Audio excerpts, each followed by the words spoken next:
नमस्कार दोस्तों, आइए सुनते हैं हिंदी की जानी मानी लेखिका मन्नू भंडारी द्वारा लिखी हुई एक बहुत ही खूबसूरत कहानी मजबूरी। तो आइए शुरुआत करते हैं। बेटू को खिलावे जो एक घड़ी, उसे पिन्हाऊं मैं सोने की घड़ी। बेटू को खिलावे जो एक पहर, उसे दिलाऊं मैं सोने की मोहर। बूढ़ी अम्मा जोर जोर से यह लोरी गा रही थीं और लाल मिट्टी से कमरा लीप रही थीं। उनके घोंसले जैसे बालों में से एक मोटी सी लट निकलकर उनके चेहरे पर लटक आई थी और उनके हिलते सिर के साथ हिल हिल कर मानो लोरी पर ताल ठोंक रही थीं। बर्तन मलने के लिए आई हुई नर्मदा ने जो यह देखा तो हैरत में आ गई। बोली, अम्मा यह क्या हो रहा है? कल तो गठिया में जुड़ी पड़ी थी, दर्द के मारे तन बदन की सुध नहीं थी और आज ऐसी सर्दी में आंगन लीपने बैठ गई। एक क्षण को अम्मा का हाथ रुका, फिर पुलकित स्वर में बोली, अरे नर्मदा, मेरा बेटू आ रहा है कल। और फिर गाने के लहजे में बोली, बेटा मेरा आवेगा। ओहो, तो रामेश्वर लल्ला आ रहे हैं कल।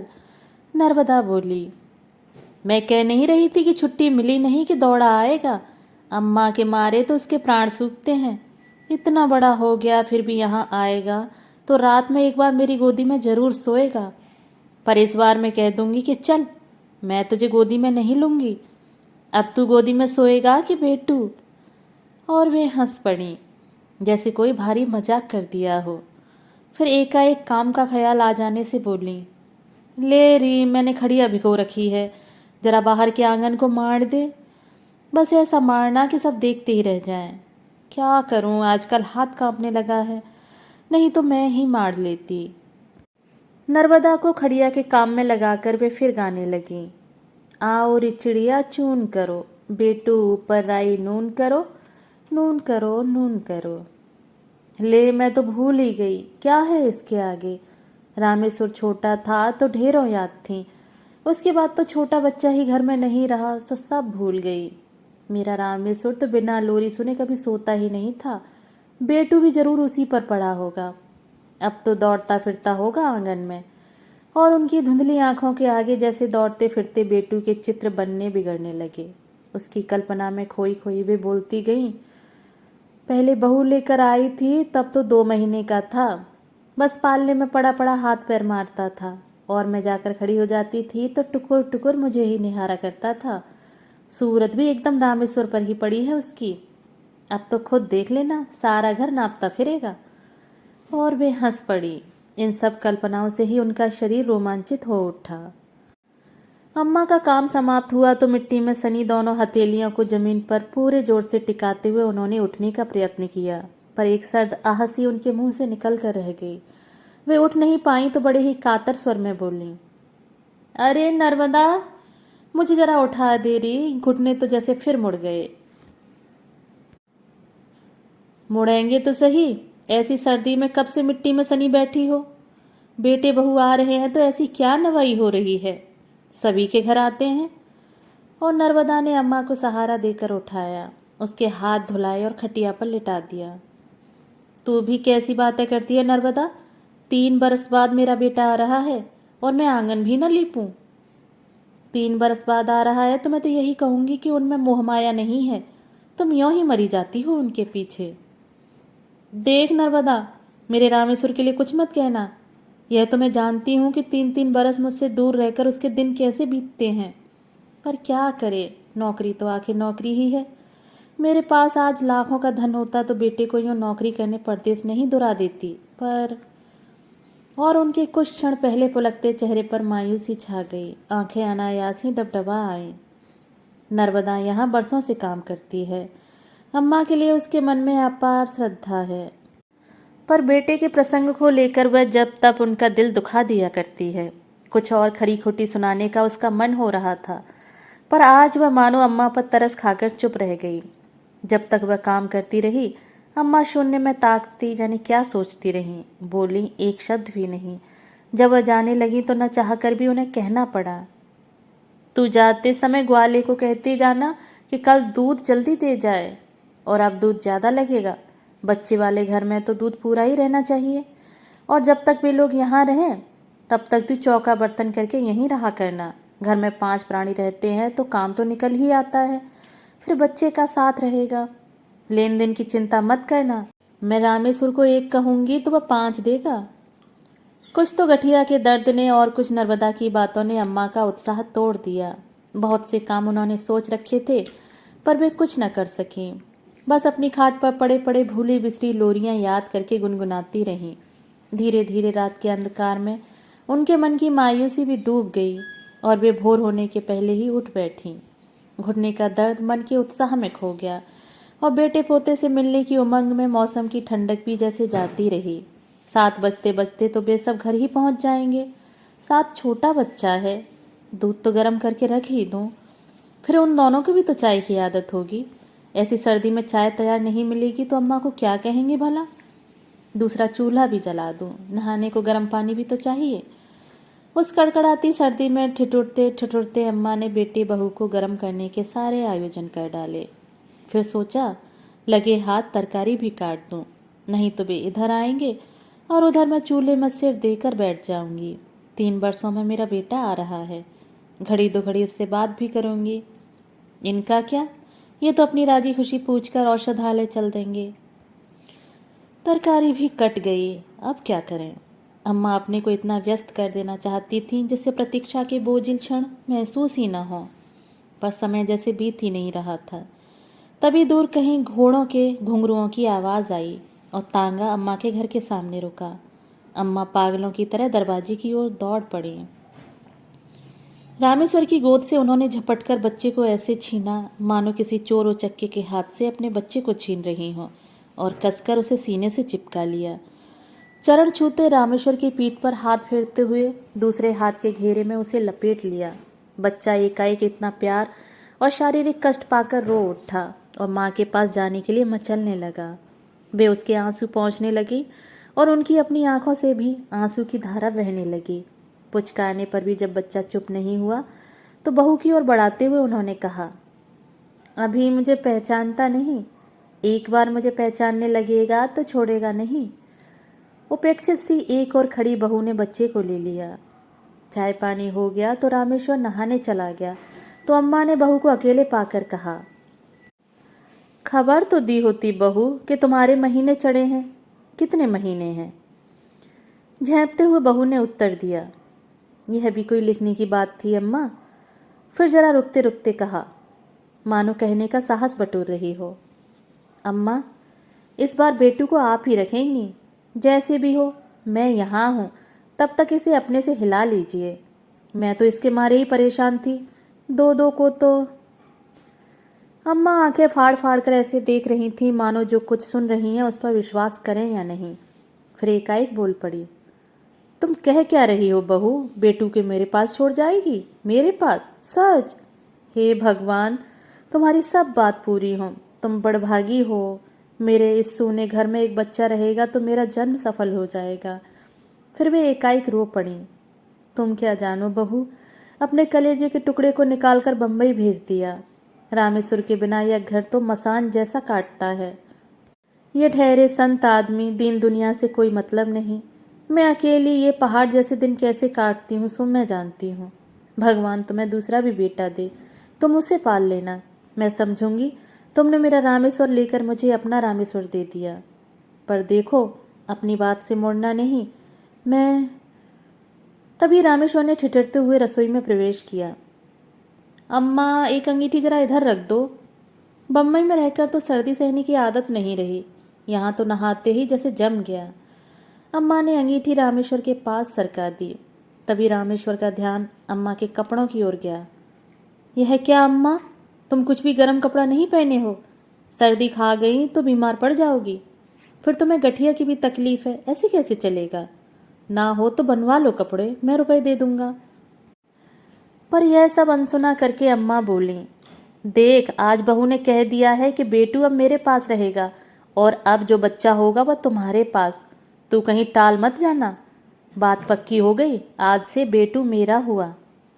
अरे हम सभी तो तुम्हारे हैं अम्मा, बोलो नहीं है? परिहास के स्वर में रामेश्वर बोला, हो क्यों नहीं, मेरे नहीं तो और किसके हो, पर बेटू आज से मेरे पास रहेगा। अम्मा ने कहा, तभी वैद्यराज जी कुछ खाली शीशियां लेकर आए तो अम्मा बोली, सुनते हो जी, सुनते हो जी, इस बार बेटू यहीं रहेगा। बेचारी बहू खुद अभी बच्ची है, दो दो को कैसे संभालेगी। और फिर पहले बच्चे पर तो यूं भी दादी का हक होता है। उनके हाथों की गति बढ़ गई थी और वे अब उठने बैठने में जरा भी तकलीफ महसूस नहीं कर रही थीं। दोपहर को नर्मदा से भी कहा, बहू के तो फिर बच्चा होने वाला है, बेचारी दो दो को कैसे संभालेगी। सो मुझसे कहने लगी, अम्मा बेटू को तो तुम्हें ही रखना पड़ेगा। उसे कहने में बड़ा संकोच हो रहा था कि मुझे बुढ़ापे में तकलीफ होगी, पर तू ही बता, घर के बच्चे को रखने में कैसी तकलीफ भला। ऐसे समय में घर के ही लोग काम ना आएंगे तो कौन आएगा भला। इसके बाद घर में जो कोई भी आया उसे यही खबर सुनाई गई। अम्मा इस बात का इतना प्रचार कर देना चाहती थी कि यदि फिर किसी कारण से बहू का मन फिर भी जाए तो शर्म के मारे ही वो अपना इरादा न बदल पाए। अम्मा का सारा दिन बेटू को खिलाने में और उसकी नॉन राई करने में ही बीतता। जाने कैसी कैसी औरतें घर में आती हैं, तंदुरुस्त सुंदर बच्चे को कड़ी नज़र से देख जाएं तो लेने के देने पड़ जाएं। बेटू को लेकर उनके शिथिल और नीरस जीवन में नया उत्साह आ गया था। घुटनों के दर्द के मारे कहाँ तो वे अपने शरीर का बोझ ही नहीं ढो पाती थी और कहाँ अब वे बेटू को लादे फिरती हैं। शाम को उसके साथ आंख मिचौनी खेलती, बेटू का घोड़ा बनकर आंगन में दौड़ती फिरती। बेटू के साथ साथ उनका भी जैसे बचपन लौट आया था। देखने वाले अम्मा के पागलपन पर हंसते, पर उसकी उन्हें जरा भी चिंता नहीं थी। रामेश्वर ने टोका, अम्मा क्यों उसे लादे फिरती हो, यूं ही तुम्हारी घुटनों में दर्द रहता है। तो बिगड़ पड़ी। कैसी बातें करता है रामेश्वर, इसमें भी कोई वजन है जो उठाना भारी पड़े। फूल जैसा तो हल्का है, खाली खाली दोनों बेला मिलते टोक दिया। माँ बाप की नज़र ही सबसे ज़्यादा लगती है बच्चों को, तभी तो बेटू एक दिन भी ठीक नहीं रहता है। निश्चित समय पर दूध पिलाना, शीशी में दूध भरना, बाद में उसकी सफाई करना आदि सब काम अम्मा के लिए बिल्कुल नए थे। उन्होंने तो रामेश्वर को अपने ढंग से पाला था। जब बच्चा रोया झट दूध पिला दिया। दूध के लिए भी समय देखना पड़ता है, यह बात उनके लिए एकदम नई थी। 2 साल तक तो उन्होंने रामेश्वर को अपना दूध पिलाया था, उसके बाद गिलास से पिलाती थीं। यह शीशी का नखरा इस जमाने में था ही नहीं, और होगा भी तो शहरों में। पर रमा से बड़ी लगन और तत्परता से एक जिज्ञासु विद्यार्थी की तरह उन्होंने यह सब भी सीखा। पति से जिद करके औषधालय की दीवार घड़ी जो पिछले 20 वर्षों से वहीं लगी थी उतरवा कर घर में लगवाई और घड़ी देखना सीखा।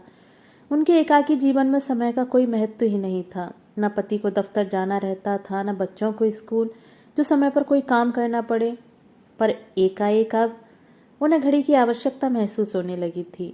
यूँ उनकी याददाश्त बड़ी कमज़ोर थी, पर दूध के समय उन्होंने जो याद किए तो कभी नहीं भूलें। शुरू शुरू में यह सब उन्हें बड़ा अटपटा सा लगा, पर फिर भी वे सारा काम बड़ी सतर्कता से करती। शीशी में दूध भरते समय उनका बूढ़ा हाथ अक्सर कांप जाया करता था और दूध बाहर को गिर जाता। उस समय वे एक असफल विद्यार्थी की तरह सफाई पेश करती थी। बहुत जल्दी सीख लूंगी बहू, जरा सा हाथ कांप गया था। फिर शीशी का मुंह भी तो कितना छोटा है। उनका कहने का भाव ऐसा होता मानो वे कह रही हों कि इस छोटी सी गलती के कारण ही कहीं तुम बेटू को ले मत जाना। 20 दिन के बाद जब बहू ने अपनी माँ के घर प्रयाण किया तो बेटू ने न जिद की न वो रोया ही। माँ के कड़े नियंत्रण के बाद दादी के असीम दुलार में रहना, जहाँ कोई बंधन नहीं, अंकुश नहीं, बेटू को बड़ा अच्छा लगा। बहू चली गई। अम्मा ने निश्चिंतता की एक सांस ली। महीना बीतते न बीतते खबर आई कि बहू के दूसरा लड़का हुआ है। अम्मा की छाती पर से जैसे एक भारी बोझ हट गया। संशय का एक कांटा जो रमा के जाने के बाद भी उनके मन में चुभा करता था, वह भी निकल गया। बेटू अब मेरा है, पूरी तरह मेरा है। यह भावना उसी दिन पूरी तरह उनके मन में जम पाई। जाने से पहले रामेश्वर ने अम्मा और पिताजी के लिए ढेर सारे कपड़े बनवाए थे। अम्मा सारे मोहल्ले की औरतों को दिखाती फिरती, जो कोई आता उसी से कहती, अम्मा के पीछे तो बस रामेश्वर पागल है, न आगे की सोचता है न पीछे की। उसका बस चले तो मुझ पर ही सारा घर लुटा दे। लाख मना करती रही पर एक बात नहीं मानी। अब बुढ़ापे में ये छपी साड़ियाँ पहनकर कहाँ जाऊंगी। पर वह क्यों सुनने लगा। उनकी झुर्रियों भरे चेहरे पर चमक आ जाती और वे आंखें मूंद कर अपने बेटे की चिरायु होने की कामना करती। जब रामेश्वर के जाने का समय आया तो उन्होंने रो रो कर घर भर दिया। हिचकियाँ लेते हुए बोली, देख रामेश्वर, यह 3-3 बरस तक घर का मुंह न देखने वाली बात अब नहीं चलेगी। साल में एक बार तो आ ही जाया कर मेरे लाल। नौकरी की जगह नौकरी है और माँ बाप की जगह माँ बाप। मेरी तबीयत भी ठीक नहीं रहती, किसी दिन भी आंखें मुदी रह जाएंगी तो मैं तेरी सूरत को भी तरस जाऊंगी। सो कम से कम अपनी इस बुढ़िया माँ को। पर आगे वे कुछ नहीं कह सकी, बस फूट फूट कर रोने लगी। आंसू भरी आंखों से वे रामेश्वर के तांगे को तब तक देखती रहीं जब तक वह आंखों से ओझल नहीं हो गया। उसके बाद उन्होंने कसकर बेटू को अपनी छाती से चिपका लिया। दूसरे साल रामेश्वर नहीं आया, केवल रमा आई, शायद बेटू को देखने। पर बेटू को जो देखा तो उसका माथा ठनक गया। जिस बेटू को वह छोड़ गई थी और जिसे अब वह देख रही है, दोनों में कोई सामंजस्य ही नहीं था। बात बात में उसकी जिद देखकर रमा का खून खौल जाता। खाना वह दादी अम्मा के हाथ से खाता और सारे दिन चरता रहता था। रात में सोता तो दादी अम्मा के दोनों अंगूठे पकड़कर सोता, और जब तक दादी अम्मा उसे लोरी नहीं सुनाती तब तक उसे नींद नहीं आती थी। सारे दिन दादी अम्मा की धोती का पल्ला पकड़कर उनके पीछे पीछे घूमा करता और शाम को गली मोहल्ले के गंदे गंदे बच्चों के बीच खेलता। उसे देखकर कौन कहेगा कि यह एक पढ़ी लिखी सभ्य लड़की का बच्चा है। घर के सामने से जो कोई भी फेरी वाला निकल जाता, उसी से बेटू कुछ न कुछ जरूर खरीदता। ना दिलवाने से जमीन आसमान एक कर देता और मचल मचल कर सारे आंगन में लौटता। आखिर रवा को जबान खोलनी ही पड़ी। अम्मा, आपने तो इसे बिगाड़ कर धूल कर रखा है, इस तरह कैसे चलेगा? दादी माँ ने हंसते हुए बड़े सहज भाव से कहा, अरे बचपन में कौन जिद नहीं करता बहू, रामेश्वर भी ऐसे ही करता था। यह तो सच हूबहू उसी पर पड़ा है। समय आने पर सब अपने आप छूट जाएगा। यही तो उम्र होती है जिद करने की। 1-2 साल और कर ले, फिर अपने आप सब कुछ छूट जाएगा। और वे मुग्ध भाव से गोद में बैठे बेटू के बालों में उंगलियां चलाने लगी। रमा खून का घूंट पीकर रह गई। रमा की इच्छा हुई बेटू को अपने साथ लेती जाए, पर 1 साल का पप्पू ही उसे इतना परेशान करता था कि दोनों को साथ रखने का साहस नहीं हुआ। बम्बई जाते ही उसने अम्मा के पास जरा खरी खोटी भाषा में पत्र पहुंचाने आरंभ कर दिए। जैसे ही वह 4 साल का हुआ, रमा ने लिख दिया कि अम्मा अब उसे वहाँ के नर्सरी स्कूल में भर्ती करवा दें, कम से कम कुछ तमीज़ तो सीखेगा। चिट्ठियाँ पढ़ती तो अम्मा को लगता बहू का दिमाग बौरा गया है। भला 4 साल का दूध पीता बच्चा कहीं स्कूल जा सकता है? रमा के पत्र आते रहे और अम्मा का ढर्रा अपने ढंग से बराबर चलता रहा। 2 साल बाद फिर रमा और रामेश्वर अपने 3 साल के पप्पू को लेकर आए। पप्पू ने अंग्रेजी की छोटी छोटी कविताएं याद कर रखी थीं और बड़े अदब के साथ बोलता था। अभी 2 महीने पहले ही रमा ने उसे वहाँ के अंग्रेजी स्कूल में भर्ती करवाया था, पर बेटू वैसा ही था जैसा रमा छोड़ के गई थी। उम्र में वह बड़ा जरूर था, बाकी सब कुछ वैसा ही था। रमा उठते बैठते रामेश्वर से कहती, जैसे भी हो इस बार बेटू को लेकर चलना ही होगा। यही हाल रहा तो इसकी जिंदगी चौपट हो जाएगी। यह भी कोई ढंग है भला? अम्मा को बड़ा दुख होगा, और बेटू तुम्हारे पास जरा भी तो नहीं आता। वो अम्मा को छोड़कर कैसे रहेगा? ये सारी बातें सोच लो। रामेश्वर इस प्रसंग को जैसे टालना चाहते थे। अम्मा के दुख की बात मैं मानती हूँ, रमा ने अपने आवेश को दबाते हुए कहा, पर जब उन्होंने लिखा कि स्कूल में डाल दो तो वह भी तो उनसे नहीं हुआ। जैसे बताती हूँ वैसे रखती भी तो नहीं। अब उनके 2 दिन के सुख के लिए बच्चे का सारा भविष्य बिगाड़ कर रख दूं? उसका गला भर्रा आया था। रामेश्वर बेचारा बड़े धर्म संकट में था। उसे पत्नी की बातों में भी सार नजर आता था और वह अम्मा की भावनाओं को भी ठेस नहीं पहुंचाना चाहता था। सो बिना कुछ निर्णय दिए सारी बात रमा पर छोड़कर वह बम्बई लौट गया। रमा कभी मिठाई दिलाकर, कभी तांगे में घुमाकर बेटू को अपने से हिलाने की कोशिश करने लगी। बेटू को तांगे में घूमने का बेहद शौक था, जो कम ही पूरा होता था। अम्मा को कभी स्वप्न में भी ख्याल नहीं था कि रमा पप्पू के रहते हुए भी बेटू को ले जाने का प्रस्ताव रखेगी। जिस दिन उन्होंने सुना, उनके पैरों तले की जमीन सरक गई। जब रमा ने बेटू को उनके पास छोड़ने का प्रस्ताव रखा था, तब एकाएक उन्हें अपने कानों पर भी विश्वास नहीं हुआ था। ठीक उसी प्रकार ले जाने की बात पर भी उन्हें विश्वास नहीं हो रहा था। फिर भी कांपते स्वर में कहा, कैसी बात करती हो बहू? मेरे बिना वह पल भर भी तो नहीं रहता। इतना बड़ा हो गया है, फिर भी जब तक मैं कौर नहीं देती तब तक वह खाता नहीं, तो एकाएक मुझसे दूर कैसे रहेगा? नहीं रहेगा तो थोड़े दिन रो लेगा, आखिर उसकी पढ़ाई का सिलसिला भी तो जमाना है अम्मा। देखो पप्पू स्कूल जाने लगा है और यह अभी तुम्हारा पल्लू पकड़े पकड़े ही घूमता है। अरे पढ़ लेगा बहू, पढ़ लेगा, उम्र आएगी तो पढ़ लेगा। यह मत सोचना कि मैं उसे गंवार ही रहने दूंगी। रामेश्वर को भी तो मैंने ही पाला पोसा है, उसे क्या गंवार रख दिया? फिर यह तो मुझे और भी प्यारा है, मूल से ब्याज ज़्यादा प्यारा होता है। इसे तो मैं खूब पढ़ाऊंगी, तू चिंता मत कर बहू, पर इसे ले जाने की बात मत कर। और वे फपक फपक कर रो पड़ी। रमा की आंखों में भी आंसू तो आ गए, फिर भी उसने अपने पर काबू पाते हुए और स्वर को भरसक कोमल बनाकर कहा, मैं आपका दिल नहीं दुखाना चाहती अम्मा, पर आपके इस ज़रूरत से ज़्यादा प्यार ने ही तो इसे बिगाड़कर धूल कर दिया है। एक भी आदत तो इसमें अच्छी नहीं है। यदि आप सचमुच ही इसे प्यार करती हैं और इसका भला चाहती हैं तो इसे मेरे साथ भेज दीजिए, और उसके साथ दुश्मनी ही निभानी है तो रखिए इसे अपने पास। कहने के बाद ही रमा को लगा जैसे बहुत बड़ी बात कह गई हैं। मैं अपने बेटू के साथ दुश्मनी निभाऊंगी? मैं उसकी दुश्मन हूँ? तू मेरे प्यार की परीक्षा लेना चाहती है? पर ऐसी कठिन परीक्षा तो मत ले बहू, इससे तो मेरे प्राण ही निकल जाएंगे। और वे फूट फूट कर रोने लगी। कुछ देर बाद एकाएक स्वर संयत करते हुए बोली, ले जा बहू ले जा, मेरा बेटू फले फूले पढ़ लिख कर लायक बने, इससे बढ़कर खुशी की बात मेरे लिए और क्या हो सकती है। मेरा क्या है, मेरी 4 दिन की हंसी खुशी के लिए मैं तेरे बच्चे की जिंदगी नहीं बिगाड़ूंगी। मैं अनपढ़ गंवार औरत ठहरी, इसे लायक कहाँ से बनाऊंगी? तू इसे ले जा, 4 दिन को मेरी जिंदगी में हंसी खुशी आ गई, इसी में तेरा बड़ा जस मानूंगी। और रमा कुछ कहे उससे पहले ही उन्होंने रसोई घर में जाकर भीतर से किवाड़ बंद कर लिए। रमा को खुद इस सारी बात से बड़ा दुख हो रहा था, पर बच्चे की बात सोचकर वह निर्णय बदलने में अपने को असमर्थ पा रही थी।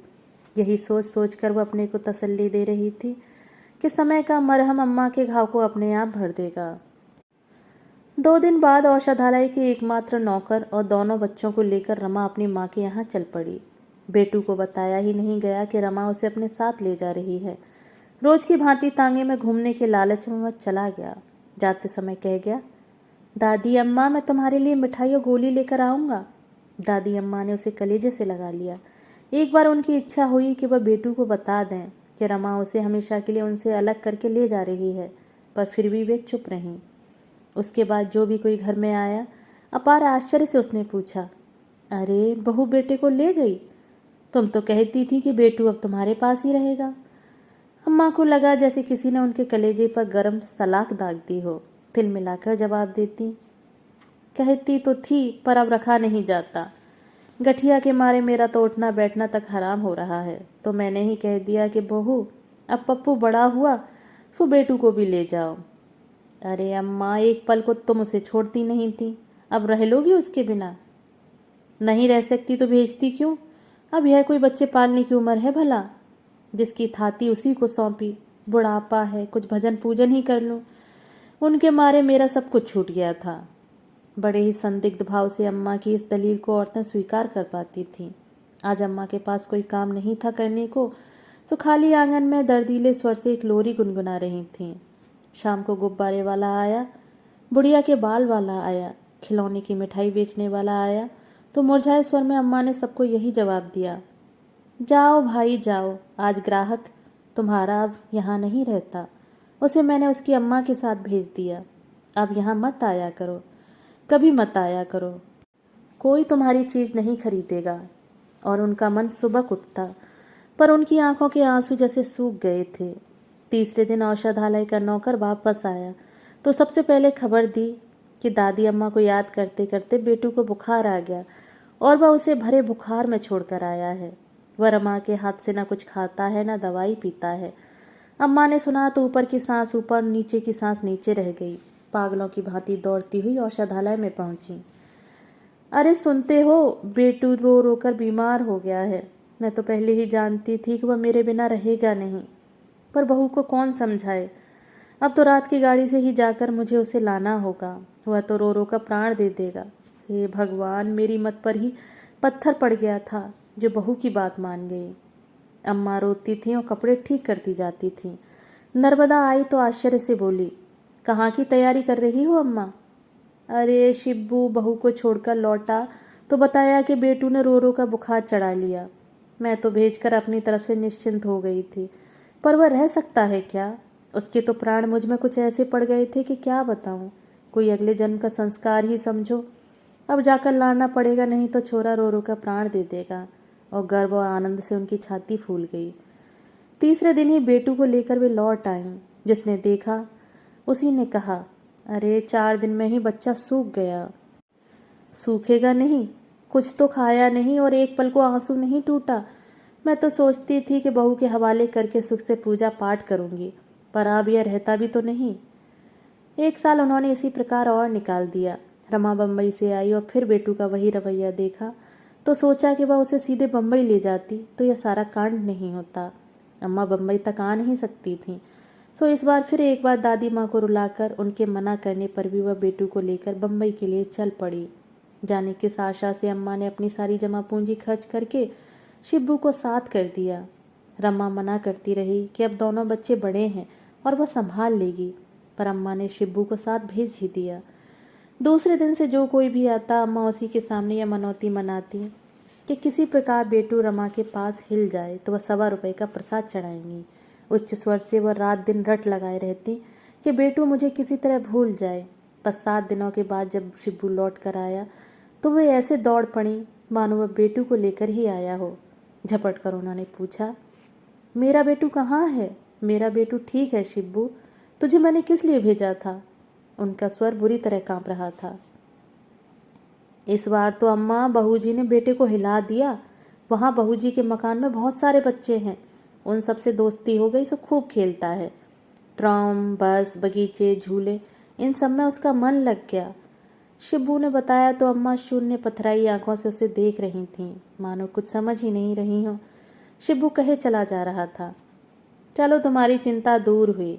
मैं तो अम्मा 2 दिन इसी मारे ज़्यादा रुक गया कि कहीं रोया तो अपने साथ लेता आऊँगा, पर इस बार बहूजी ने उसे समझा दिया और वह भी समझ गया।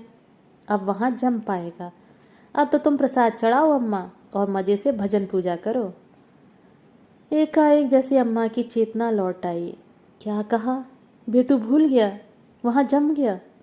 सच, मेरी बड़ी चिंता दूर हुई। इस बार भगवान ने मेरी सुन ली। जरूर प्रसाद चढ़ाऊंगी रे, जरूर चढ़ाऊंगी। मेरे बच्चे के जी का कलेश मिटा। मैं प्रसाद नहीं चढ़ाऊंगी भला? और फिर गीली आंखों और कांपते हाथों से उन्होंने जेब से 1.25 रुपया निकालकर शिब्बू को देते हुए कहा, ले, पेड़ लेता, अब प्रसादी चढ़ाकर बांट ही दूं। कौन? नर्मदा? सुना नर्मदा, बेटू मुझे भूल गया। वह भूल ही गया। और उन्होंने आंचल से भर भर आती आंखें पहुंची और हंस पड़ी। दोस्तों, अभी आप सुन रहे थे मन्नू भंडारी द्वारा लिखी हुई कहानी मजबूरी। दोस्तों, कहानी आपको कैसी लगी? कहानी के विषय में अपने विचार कमेंट बॉक्स में साझा जरूर कीजिएगा। मिलते हैं एक और नई कहानी के साथ। धन्यवाद।